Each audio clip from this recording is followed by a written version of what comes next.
স্বামী পছন্দ করে না এমন কোন লোককে আপনার স্ত্রী ঘরে অ্যালাউ করতে পারবে? আমার বোনেরা খবরদার, আপনার স্বামীর পারমিশন ছাড়া, আপনার স্বামী পছন্দ করে না এরকম কোন লোককে আপনার ঘরে আপনি অ্যালাউ করতে পারবেন না। 8 নাম্বার, স্বামীকে আর্থিকভাবে সহযোগিতা করা। যদি স্ত্রী ধনী হয়, আমরা সব এক করে ফেলছি, আসলে ইসলামের দৃষ্টিতে স্বামীর ব্যালেন্স আলাদা, স্ত্রীর ব্যালেন্স আলাদা। স্বামীর যাকাত আলাদা, স্ত্রীর যাকাত আলাদা, ঠিক কিনা? স্ত্রী ধনী হতে পারে, স্ত্রীর আলাদা সম্পদ থাকতে পারে। যদি স্ত্রীর সম্পদ থাকে, স্ত্রীর উচিত তার সম্পদ দিয়ে তার স্বামীকে এস্টাবলিশ হতে, স্বাবলম্বী হতে সহায়তা করা।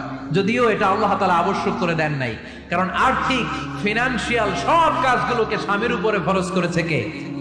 ফিনান্সিয়ালি 1 টাকা খরচ করা, 1 টাকার দায়ভার নেয়া কোন স্ত্রীর উপরে আল্লাহ আবশ্যক করে নাই।